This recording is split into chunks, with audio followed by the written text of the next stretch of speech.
Hey guys, welcome to or back to my channel. My name is Camille if you're new here. So this month I have been reading so much. I recently started getting really into reading. I've always liked to read, but I just after it started to become a requirement to read in middle school and stuff like that. I just found this so not interesting anymore. But regardless, I've always been a huge fan of reading ever since I was younger. But recently this year, after I discovered Book Talk, I've been super into reading, and specifically this month. So I thought I would do a July book recap of all the books that I've read this much, because I've read a lot this month. I read a lot of books this month. I have this whole stack of books that I've read, and this is not even including the books that I've read on my phone. So yeah, we have this. I read about 9 books this month.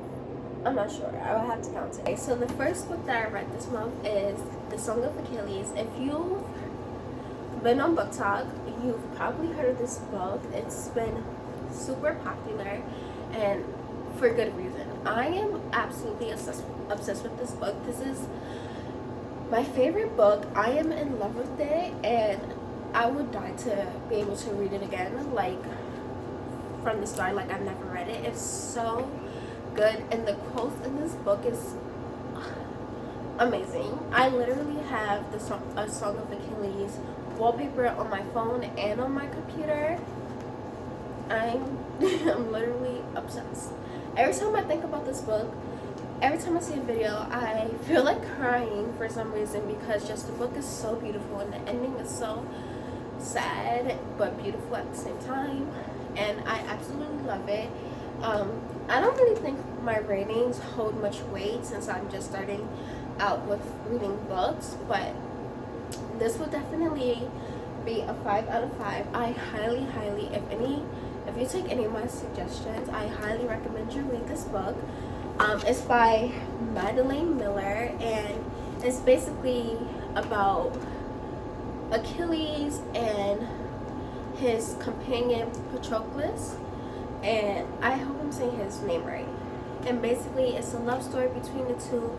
They meet as kids, and then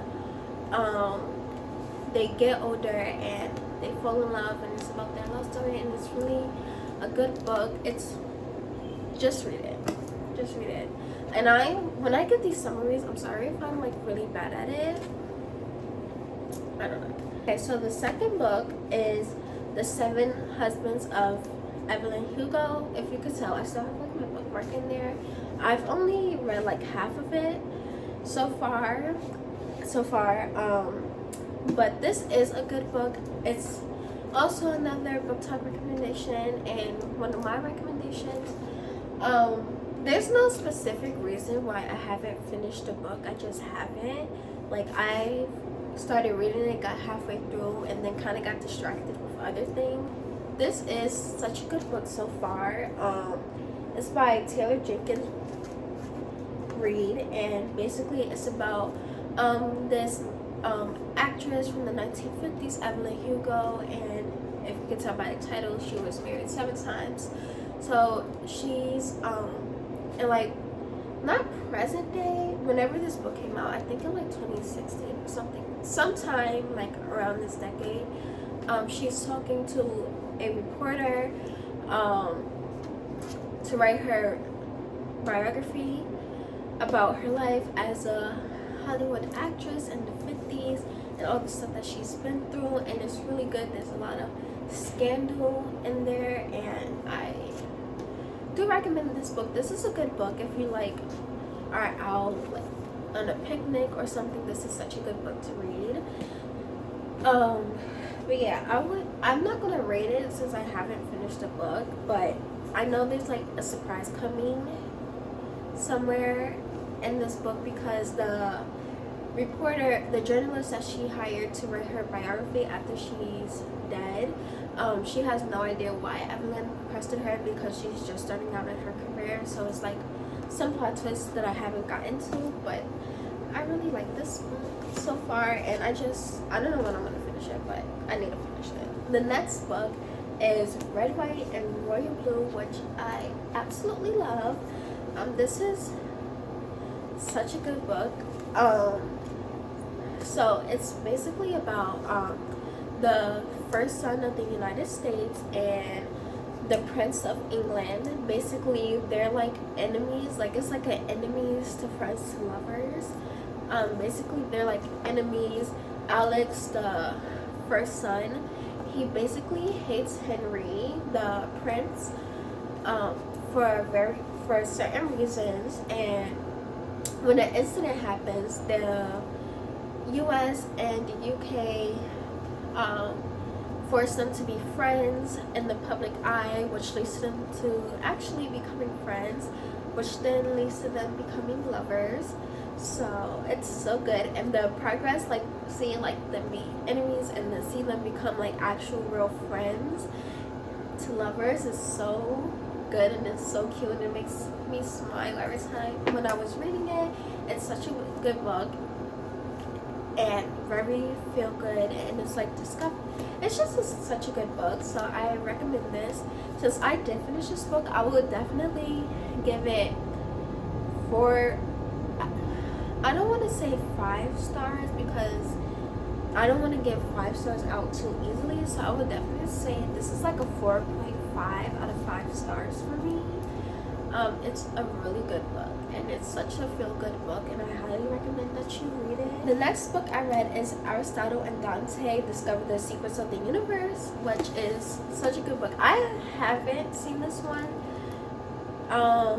be recommended on Book Talk or on YouTube or anything. I just seen it at the bookstore and picked it up after I read the summary. This book is based in 1987, and it's about Dante and Aristotle, but he likes people to call him Ari. Okay, so they meet over the summer and become instantly best friends. Aristotle, aka Ari, he's like kind of the loner type. He doesn't really have any friends, and when Dante moves there, they meet and become best friends. Dante is more like he's into art and poetry and reading, and Ari is kind of quiet, self-reserved, and has a bit of anger issues. Sorry, something's in my eye. And basically, there's like a lot of stuff that's happening in Ari's life. His brother's in jail, and his parents don't like to talk about it. And it's just a really good book that I recommend you read. I don't want to say too much without spoiling it, but yeah, this is part 1. There's a second part coming, I think in October, so I'm waiting for that to come out. But I really enjoyed this book. This is definitely, personally to me, like a late night read. So yeah, and I would give this I'll probably give this like a 4 out of 5 stars, or like, yeah, probably 4 out of 5. It's such a good book, and the stuff that happens in the book is just like, it's like, I'm sorry, I'm bad at explaining things. Basically, the stuff that happens in the book is kind of like a shock, and a lot of stuff happens where you're kind of confused of like what's going on, but not like in a way that's like you're not gonna want to put the book down, but in a way like you want to figure it out. And then when you get to the end, it kind of all makes sense, because at first you think you know what's going on, and then it gets like through the book you're like, I'm not really sure what's happening, and then by the end you get it and you're like, oh my god. So obviously all these books I read, I recommend. The next book is They Both Die at the End, which I'm pretty sure everyone has heard about, by Silvera. Basically in the title, They Both Die at the End. It's about these 2 boys, Rufus and Mateo, who both get a call from this place called Deathcast, who tells people that they're gonna die on a given day, and they only have like around 24 hours left. You don't know when you're gonna die. You just know that that day is your last day. So basically, Mateo and Rufus, they both die, and they go to sign up for this like ad for people who needs like a companion for their last day. And they meet and they become friends and spend their last day together, and it's so good, even though it's like spanned in one day, which I thought I wasn't gonna like because I felt like it might be too dragged out. It's really, it really is like a good, and there's some twists in there. And even though I know that they both die in the end because it's literally the title, when they died, I felt so sad about it, and I didn't cry, but I was starting to be teary-eyed because you follow their story and you get to know who they are as people and stuff. So when it happens, even though you know it's gonna happen, you just feel so sad, especially how it happens. It's just like, oh, my heart. But yeah, this is definitely probably 4.9 or 5 out of 5 stars. Good book. The next book is Circe, which I haven't finished yet, and it's also by Madeline Miller, who wrote the Song of Achilles. And I've seen this recommended so many times and how good of a book it is, so I decided to get it. I haven't read it, like I'm not even halfway through the book yet, but so far so good. It's kind of, for me, I don't know how I feel about it yet. I have to like continue reading it, because in the beginning it's kind of like a little bit slow. Like stuff happens, but the way it's written, it feels like not a lot of things are happening, at least not a lot of big things. And especially because it's about like gods and stuff, and they are obviously immortal.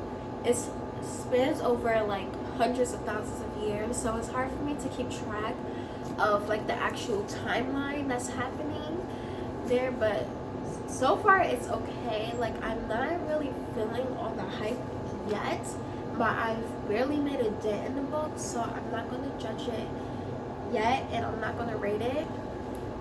So the next book that I've read is Him by Sabrina Bowen and Elle, which is basically about these two best friends. They've been best friends since childhood. So they've been best friends since they were like kids, since around middle school.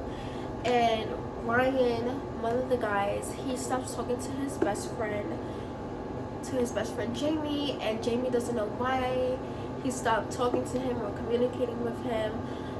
They used to go to the same hockey camp, and they will always hang out during like their summer camp, but during like the rest of the year they will always keep in touch and stuff like that. Then suddenly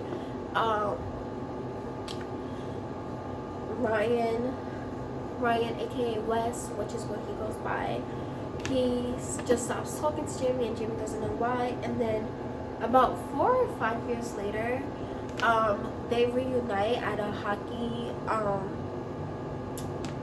at the Frozen 4 hockey championship. Ryan knows that he's going to be there, and it's like, oh my god, like I need to like try to make it up to him and whatever. And Jamie is still not sure why Ryan stopped talking to him. And it's basically something that happened when they were younger, and Ryan just feels really guilty about it, and he doesn't tell Jamie anything about it. So then they reunite, and then they work at the summer camp again. So yeah, basically then they reunite, and it's basically a friends to lovers trope. But even though they like friends to like, then they're kind of strangers because they haven't talked for a while, and then lovers. But it's such a good book, and there's a lot of like steamy things that happens in there where it's like, okay. So I highly recommend this book. This is probably going to be a 4 out of 5 stars for me. It's a really good book. Now onto the stuff that I read on my phone, which isn't it. So on my phone I read basically the CU hockey series, I cannot remember all the names of the series, but basically they're all centered around this college, Colchester University, where all these guys, they play hockey, and they are discovering, some of them already know their sexuality, some are discovering their sexuality, and it's basically different relationships, but then some their hockey teammates and their the people they're singing. I find it interesting that they don't just explore like the guys being gay, they also have bi and like demisexual and more around the, I don't remember the term, so I'm sorry, but more around like the spectrum of like asexuality and stuff like that. And they also like play around with like being pansexual, which I thought was really interesting. I probably gave the book like the series 3.5 out of 5 stars. I really enjoyed it. It's really like a book that you could kind of just casually read. All in all, I do recommend you read them because they are pretty good, and there is a lot of steamy scenes going on there. So if you like steamy books, I recommend you read the series because there is a good amount and they're detailed. So all these books I highly recommend you read. They are good. This is my first recap, so I'm kind of like don't know what to say, but yeah, I hope you enjoyed this July book recap. If you have any book suggestions for me, let me know down in the comments because I can always do with good recommendations. I do have like a TBR list on my notes of all the books that I want to read, and I also want to start easing more into fantasy because fantasy is my favorite genre when it comes to like shows or movies, which is kind of like crazy to think that I haven't, like, unless you count the Madeline Miller books, I haven't really read any sci-fi fantasy books, which is insane because that's like my go-to that I'm obsessed with. Most of it has been like romance kind of books, romance YA books. So yeah, so the month of August, I'm definitely going to be trying to ease my way more into fantasy and still reading romance because I really enjoy a good romance book. And yeah, but that's all for today's video. I hope you enjoyed it. I hope you got some good book recommendations, or if you read any of the books that I've read, let me know down in the comments what's your rating and what you thought of the book. But don't leave any spoilers. It's really hard for me not to have any spoilers, not to say any spoilers, because sometimes you think something isn't a spoiler, but it might be, and everyone has like their different ideas of what a spoiler is. So yeah, but I hope you enjoyed, and I see you in my next video. Okay, bye.